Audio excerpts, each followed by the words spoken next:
اللہ اللہ اللہ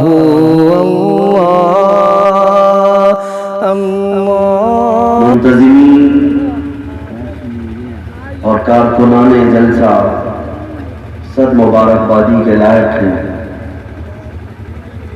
انہوں نے صرف اسٹیج کے عنوان کو نہیں بلکہ پوری زندگی کے عنوان کو سمجھا۔ بے شک اللہ عز و جل آپ سب کے بازوؤں میں قوت حیدری عطا فرمائے۔ مجھ فقیر کا نیپال کی سرزمین میں یہ پہلا قدم ہے۔ پہلی مرتبہ آپ سے روبرو ہوں۔ دور بیٹھ کر کے سنتے تھے نیپال کے متعلق کہ ان کا ملک ہے، ان کا ملک ہے، لیکن پہنچنے کے بعد پتہ چلا یہ بھی عاشقان مصطفیٰ کا ہی ملک ہے۔ صدائیں یہاں پر بھی ویسی گونج رہی ہیں۔ پھر پتہ یہ چلا کہ غلام مصطفیٰ وہ چاہے جنگل میں ہو کہ آبادی میں ہو، اس کا ایک ہی نعرہ ہے، اس کا ایک ہی نعرہ ہے، اپنا سب کچھ گنبد خضرا کل بھی تھا اور آج بھی ہے، میرے نبی سے میرا رشتہ کل بھی تھا اور الحمدللہ آپ کو اللہ تعالیٰ نے اس زمین پر ایمان کے ساتھ رکھا ہے، اس کا کروڑا کروڑ شکر ہے۔ اس پر مزید احسان یہ ہے کہ اس نے آپ کے سینوں میں عشق مصطفیٰ کی دولت عطا کی ہے۔ اس مجمع میں آنے والا، اس شامیانے میں بیٹھنے والا وہی مسلمان ہوگا۔ میرا غالب گمان یہی ہے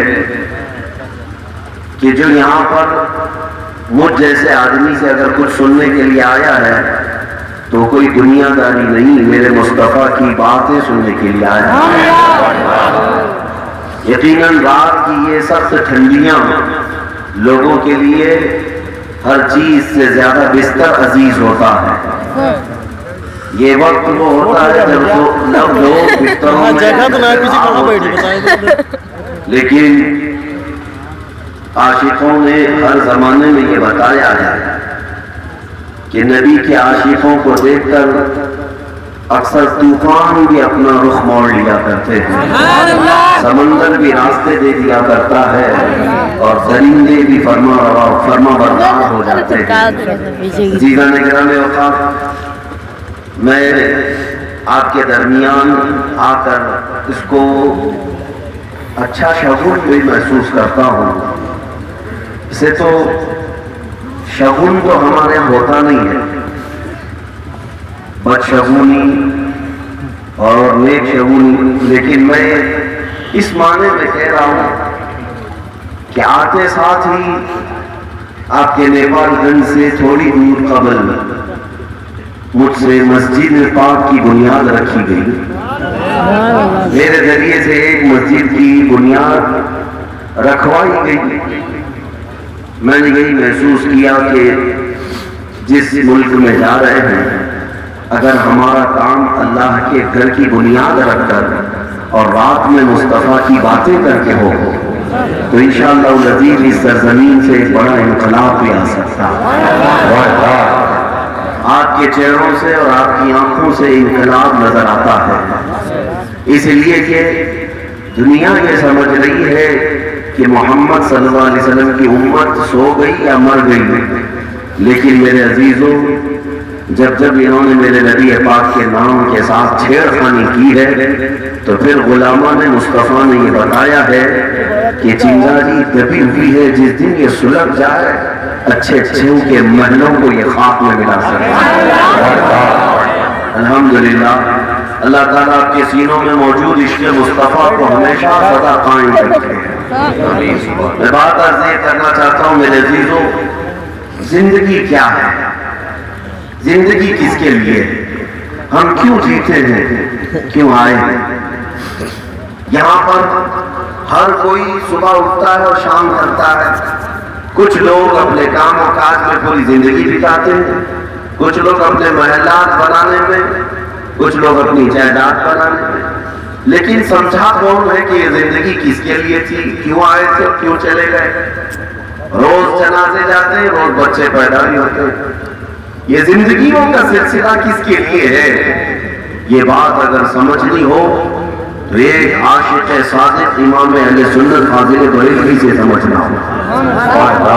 اس فناء الرسول عاشق صادق امام احمد رضا خان فاضل بریلوی رحمۃ اللہ تعالیٰ علیہ نے ہمیں زندگی کا مقصد بتایا۔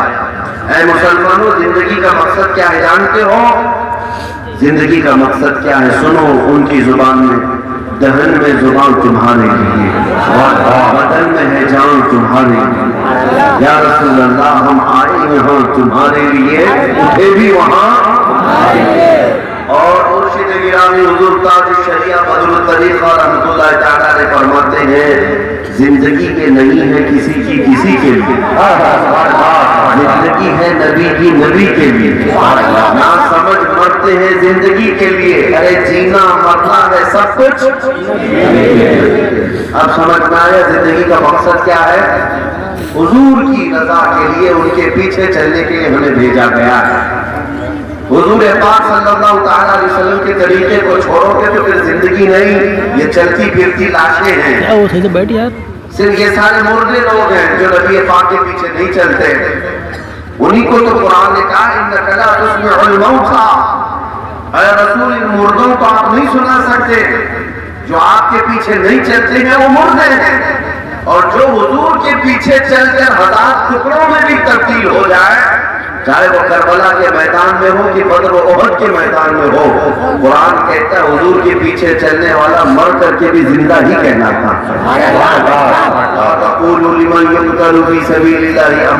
اللہ فرماتا ہے ان کو مردہ نہ کہو جو اللہ کی راہ میں مارے جائیں۔ جو حضور پاک صلی اللہ تعالیٰ علیہ وسلم کے پیچھے چلنے والے مر بھی گئے کٹ بھی گئے تو پھر وہ مردہ نہیں کہلاتے۔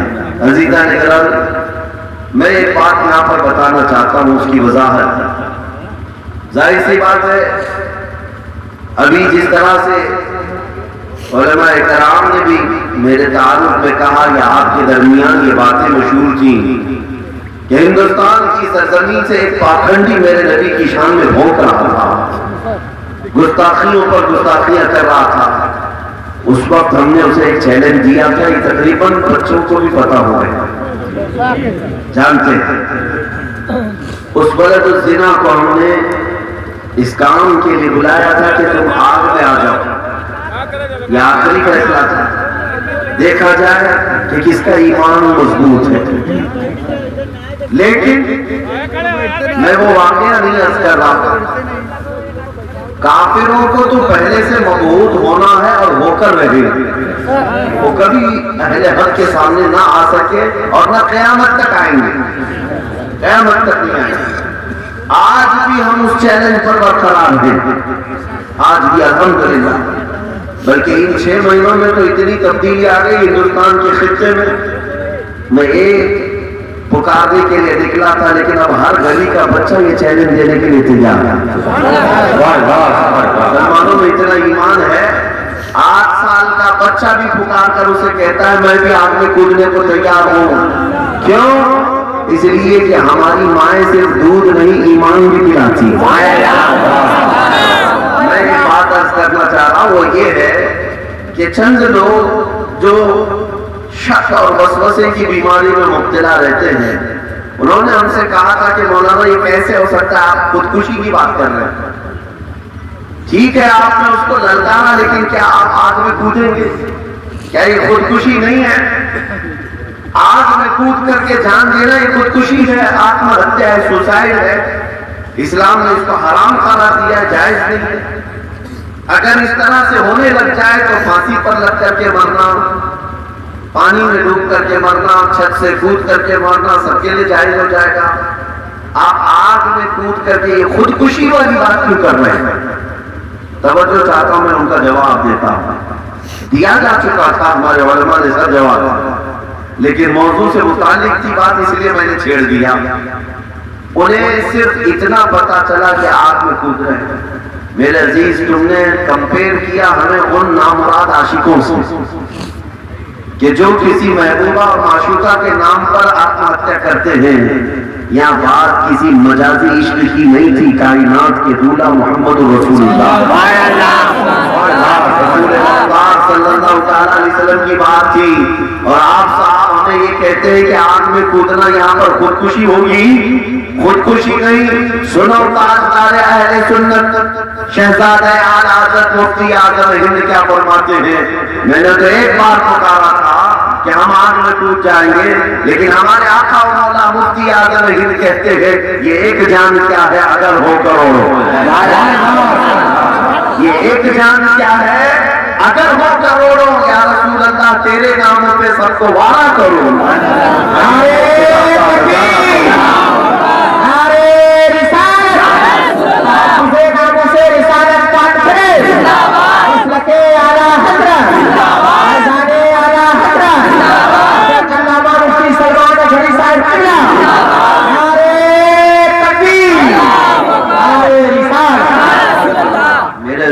نبی پاک کے نام پر ان خطرات کو مول لینے کا نام خودکشی نہیں ہے، بلکہ ان خطرات سے مقابلہ کرنے کا نام اصل زندگی ہے۔ اصل زندگی تو یہی ہے۔ صحابہ کرام پر یہ اعتراض آ جائے گا، کیا بدر اور احد میں وہ صحابہ کو نہیں معلوم تھا کہ تلواریں چلیں گی، نیزے چلیں گے، وہ قتل ہو سکتے ہیں، ان کے ٹکڑے ہو سکتے ہیں، باوجود اس کے وہ صحابہ میدانوں میں کیوں اترتے تھے؟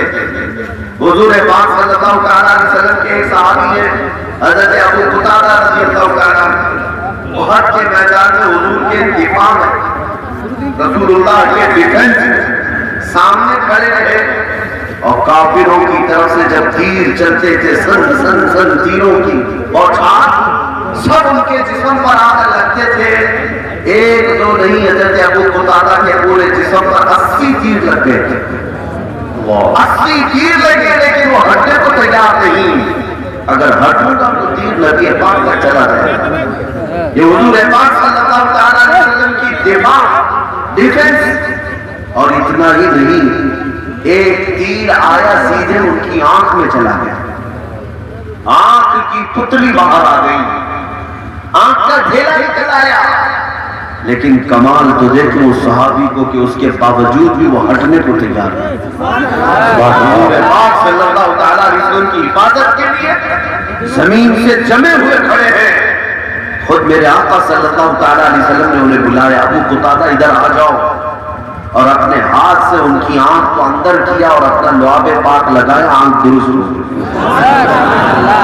میں بتانا یہ چاہتا ہوں، حضرت ابو قتادہ رضی اللہ تعالیٰ عنہ اپنے آپ کو کیا ہلاکت میں ڈال دیے تھے؟ کیا وہ خودکشی کرنا چاہتے تھے تیروں کی بوچھار اپنے جسم پر لے کر؟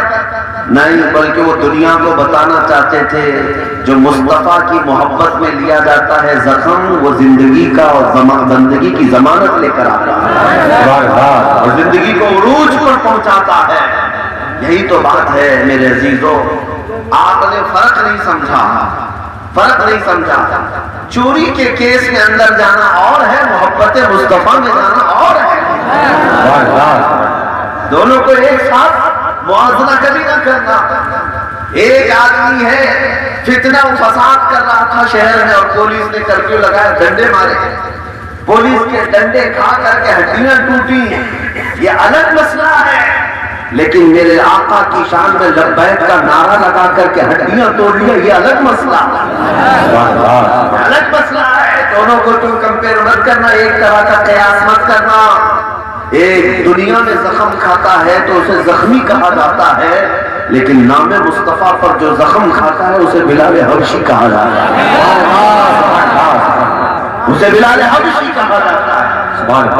حضور پاک کی محبت میں زخم کھانا اور ہے، دنیا کے محبت میں مار کھانا پٹ جانا اور ہوتا ہے۔ توجہ چاہتا ہوں، یہی تو بات تھی کہ سیدنا عمر ابن خطاب رضی اللہ تعالیٰ عنہ اپنے زمانے میں ان سے بڑا کون تھا پرہیزگار، جن کی نیکیاں آسمان کے تاروں کے برابر، وہ عمر ابن خطاب جب حضرت بلال حبشی کو بلاتے تھے تو کیا کہہ کر کے بلاتے تھے جانتے؟ یا سیدنا بلال، اے ہمارے آقا بلال آ جائیے۔ حضرت بلال کون ہے؟ غلام تھے اور آزاد ہوئے۔ مقام و مرتبہ عمر ابن خطاب کا بہت بلند و بالا، بہت بلند و بالا، جن کے بارے میں رسول پاک صلی اللہ علیہ وسلم نے فرمایا کہ میرے بعد اگر کوئی نبی ہو سکتا تو وہ عمر ابن خطاب ہو سکتے، لیکن میں خاتم النبیین ہوں، جس کے بارے میں رسول پاک صلی اللہ تعالی علیہ وسلم نے اتنی بڑی بشارت دی۔ اس صحابی کو آپ دیکھیں جب وہ بلال حبشی کو بلاتے ہیں تو یوں کہہ کر کہ ہمارے آقا بلال آئیے۔ حضرت بلال کہتے تھے امیر المومنین آپ مجھے آقا نہ کہیں، میں غلام ہوں، میں غلام ہوں۔ حضرت عمر ابن خطاب کیا کہتے تھے جانتے ہیں؟ حضرت عمر ابن خطاب کہتے ہیں اے بلال، آپ نے جو محبت مصطفیٰ میں زخم کھائے ہیں وہ زخم ہم نے نہیں کھائے، وہ زخم ہم نے نہیں کھایا ہے۔ اور اس کے بعد حضرت بلال کو قریب بلاتے اور کہتے ذرا اپنا جبہ تو اٹھائیں، اپنی پیٹھ تو دکھائیں۔ آپ کو پتا ہے مکہ والے حضرت بلال کو انگاروں پہ ننگی پیٹھ سلاتے تھے، کوئلے دہکا کر کے سلاتے تھے اور ان کی پیٹھ کا گوشت گل جاتا تھا اور چربی نکل جاتی تھی۔ کتنی مرتبہ ایسا ہوا کہ آپ غشی کے عالم میں پورا پورا دن پڑے رہے، بے ہوشی کے عالم میں۔ مکہ والوں نے ظلم و ستم کے پہاڑ ڈھائے، لیکن سیدنا بلال حبشی سے مصطفیٰ مصطفیٰ کہنا چھین نہیں سکے، میرے نبی کی غلامی ان سے کبھی نہیں لے سکے۔ حضرت عمر ابن خطاب کہتے ہیں اے بلال ذرا اپنا جبہ تو اٹھائیں۔ حضرت بلال سے کہتے کیوں؟ فرماتے ہیں عمر ابن خطاب آپ ذرا جبہ اٹھائیں، عمر ان داغوں کو بوسہ دینا چاہتا ہے جو آپ نے محبت مصطفیٰ میں دیا ہے۔ میرے نبی کی محبت میں آپ نے جو داغ لیے ہیں ان کو میں اپنے لبوں سے بوسہ دینا چاہتا ہوں۔ میرے عزیزوں تم کیا سمجھتے ہو مصطفیٰ کریم کی ناموس پر اٹھنے والا اور تکلیفیں اٹھانے والا دنیا میں رائے گاں جاتا ہے؟ ہرگز نہیں۔ جو نبی پاک کی عزت کے لیے کھڑا ہوتا ہے مولا اسے دنیا میں بھی دولہا بناتا، آخرت میں بھی دولہا بناتا۔ اس کا مقام و مرتبہ ہی کچھ اور ہوتا ہے، مقام و مرتبہ ہی کچھ اور ہوتا ہے۔ حضور پاک صلی اللہ تعالی علیہ وسلم کی محبت اور ان کے عشق کی بات کرنے والا دنیا میں راج کرتا ہے۔ اعلیٰ حضرت ہمارے مجموع میں آج زندہ ہیں، 100 سال گزر گئے، آج بھی مسلک اعلیٰ حضرت کا نعرہ لگتا ہے، عشق و محبت اعلیٰ حضرت کا نعرہ لگتا ہے۔ کیوں میاں اعلیٰ حضرت کا نعرہ آپ 100 سال کے بعد کیوں لگا رہے ہیں آج بھی؟ اس لیے کہ وہ پٹھان خاندان کے تھے، اس لیے کہ وہ بڑے زمیندار تھے؟ نہیں، یہ نعرہ صرف اس لیے لگتا ہے کہ وہ احمد رضا خان رحمت اللہ علیہ زندگی بھر اگر کسی کی تعریف کیا ہے تو صرف میرے نبی پاک کی تعریف ہے۔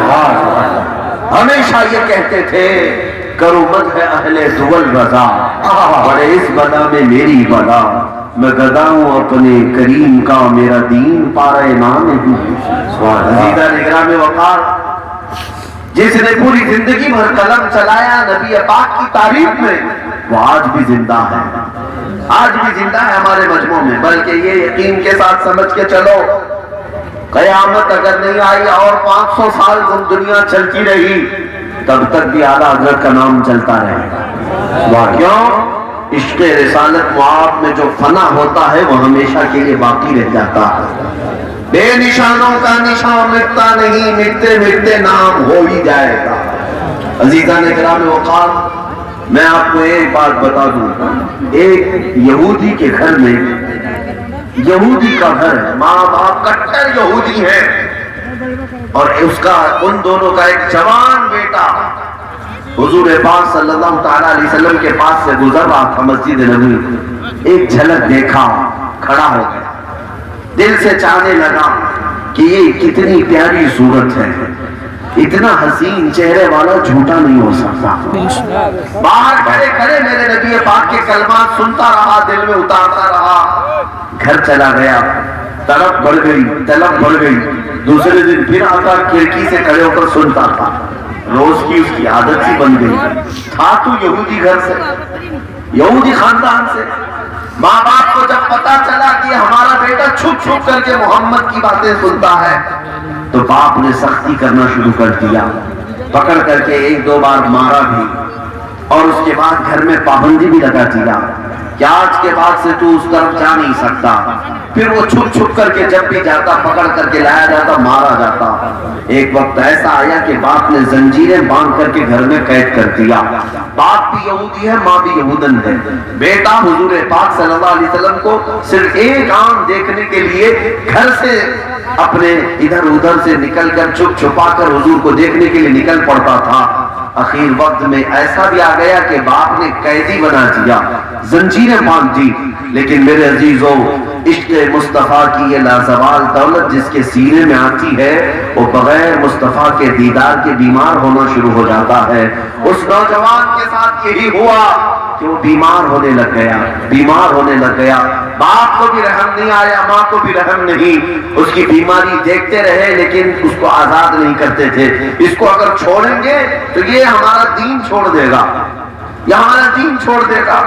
یا آج کے پاکھنڈی کہتے ہیں کہ ہم نے زبردستی لوگوں کو اپنے دین میں داخل کیا ہے۔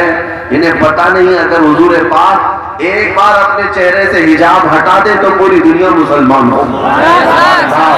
اللہ تعالیٰ نے اس رسول پاک کو لباس بشر میں بھیجا، یہ تو اپنے اپنے پہچاننے والوں کا ظرف رہا، لیکن اس نوجوان لڑکی کی بیماری بڑھتی گئی۔ میں آپ کو جس وجہ سے یہ بات بتا رہا ہوں توجہ چاہتا ہوں، یہاں تک کہ بیمار ایسا ہوا کہ طبیبوں سے علاج، حکیموں سے علاج، اخیر میں سارے طبیب عاجز آ گئے اور ماں باپ سے کہا تمہارا بیٹا مرنے والا، جوان ہے لیکن اب اس کا علاج نہیں، اس کا دل جلا ہوا ہے، اس کا کلیجہ بھی جل گیا ہے، اب کسی کام کا نہیں ہے، یہ مر جائے گا۔ ماں باپ نے سارے علاج کرا لیے، اخیر میں جب دیکھا کہ بیٹا بستر سے بھی نہیں اٹھ سکتا تو ماں رونے لگ گئی کہ ہم نے اس کو قید کر کے بیمار کر دیا اور موت کی گھاٹ تک پہنچا دیا۔ اپنے شوہر سے لڑتی رہی، اس کے بعد کہنے لگی ہمارے بیٹے سے پوچھ تو لے کہ بیٹا کیا کھائے گا کیا پیے گا۔ بیٹے سے آ کر ماں باپ نے پوچھا تیری بیماری ہم سے دیکھی نہیں جاتی، کچھ کھانا پینا پسند کرتا ہے؟ اس نوجوان نے کہا اماں، اے میرے باپ، اگر مجھ پر رحم کرنا چاہتے ہو تو ایک بار اس موہنی صورت کو دیکھنے دیجیے، محمد رسول اللہ کو ایک بار مجھے دیکھنے کی اجازت دے دو۔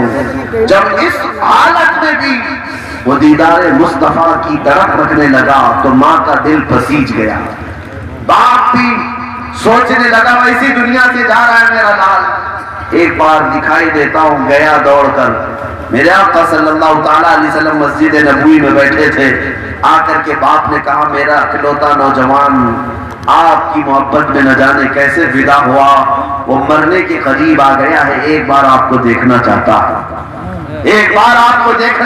ہے۔ حضور پاک صلی اللہ تعالیٰ علیہ وسلم فرماتے ہم اسی انتظار میں بیٹھے ہوئے تھے، صحابہ کو لیے اور چل پڑے کہ چلو میرا ایک عاشق صادق ہمیں دیکھنے کی تمنا لیے بیٹھا ہے۔ ہم اسی لیے تو تمنا کرتے ہیں میرے عزیزوں، سنا ہے آپ ہر عاشق کے گھر تشریف لاتے ہیں، یا رسول اللہ سنا ہے آپ ہر عاشق کے گھر تشریف لاتے ہیں، میرے گھر میں بھی ہو جائے چراغاں یا رسول اللہ۔ جب کبھی کسی نے تڑپ کر اور طلب سے پکارا ہے وہ میرے آقا تشریف لائے۔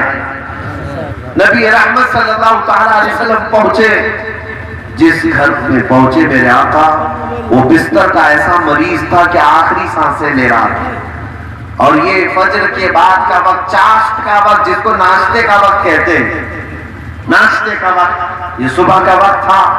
جب نبی پاک صلی اللہ تعالیٰ علیہ وسلم اندر آئے، حضور کو دیکھتے ہی اس نے پوری طاقت جمع کر لی، جو اتنے دنوں سے بستر سے اٹھ نہیں پا رہا تھا، اٹھنے کی کوشش کرنے لگا۔ میرے آقا صلی اللہ علیہ وسلم نے اس کے سر پر ہاتھ رکھا، اور جب میرے آقا نے ہاتھ دے کر کے اٹھایا تو اس کی آنکھوں سے آنسوں کی لڑیاں جاری ہو گئی۔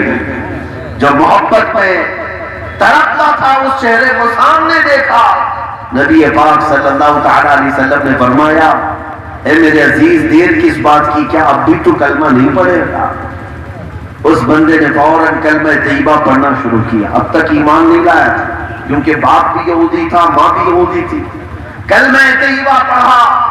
یہ کون سا وقت ہے؟ میں نے توجہ خاص طور پر اس لیے بتا رہا ہوں، سنو، ناشتے کے ٹائم کا وقت تھا، فجر ہو کر کے جو 1 گھنٹہ 1.5 گھنٹہ گزر جائے، چاشت، اس وقت اس بندے نے ایمان قبول کیا، میرے آقا کے دست پاک پر اسلام قبول کیا، کلمہ طیبہ پڑھا، رسول پاک صلی اللہ تعالی علیہ وسلم نے اس کی گردن کے نیچے ہاتھ دے کر بستر پر لٹایا، میرے آقا صلی اللہ تعالی علیہ وسلم کی طرف نظریں کر کے وہ دیکھتا رہا اور اس کی روح قبض ہو گئی، روح قبض ہو گئی، ایمان لایا تھوڑی دیر کے لیے، تھوڑی دیر کے لیے۔ اب میں جو بات کہنا چاہتا ہوں وہ یہ ہے، دیدار مصطفیٰ، عشق مصطفیٰ، محبت مصطفیٰ ایک بندے کو کہاں سے کہاں پہنچاتی ہے جانتے ہو؟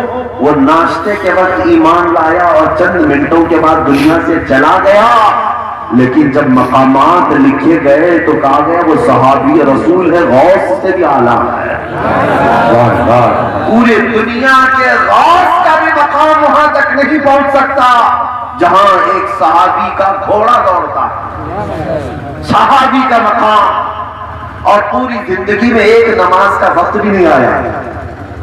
ارے میاں چاشت کے وقت ایمان لایا، چند منٹوں کے بعد دنیا سے چلا گیا، نہ ظہر آئی، نہ عصر آئی، نہ فجر آئی، زندگی میں ایک نماز پڑھنے کا موقع ملا ہی نہیں، کیونکہ نماز فرض ہی نہیں ہوئی، وقت آتا تو نماز فرض ہوتی، زکوٰۃ فرض ہی نہیں ہوئی، رمضان کے روزے آئے ہی نہیں، عبادتیں کچھ نہ کر کے بھی غوث سے بلند مقام پایا۔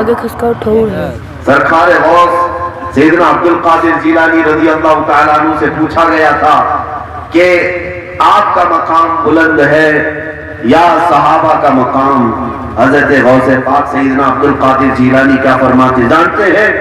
غوث کے بارے میں پوچھ رہے ہو، صحابی کے بارے میں سنو، صحابی کا جو سفر ہوتا تھا جہاد کے لیے، وہ جن گھوڑوں پر بیٹھ کر کے سفر کرتے تھے، ان گھوڑوں کے ٹاپ کے نیچے سے جو دھول اڑتی تھی، غوث کا مقام وہاں تک بھی نہیں پہنچتا،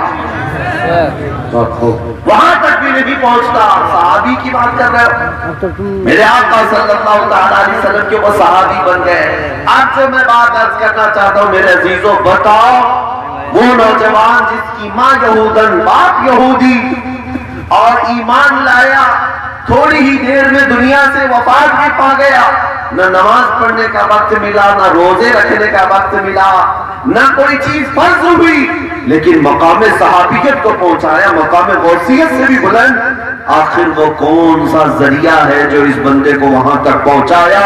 تو پھر تمہیں کہنا پڑے گا یہ صرف دیدار رسول کی برکت تھی، یہ چہرہ مصطفیٰ ہے جو غلام کو کہاں سے کہاں پہنچاتا ہے۔ اسی لیے شاعر نے کہا تھا، ایک عرب نے آدمی کا بول بالا کر دیا، خاک کے ذروں کو ہمدوش سریا کر دیا، خود نہ تھے جو راہ پہ اوروں کے ہادی بن گئے، کیا نظر تھی جس نے مردوں کو مسیحا کر دیا، کیا نظر تھی جس نے کہ مردوں کو مسیحا کر دیا۔ میرے عزیزوں، ایک بار مصطفیٰ کریم کی غلامی میں اپنے آپ کو بیچ کر کے دیکھ لوں۔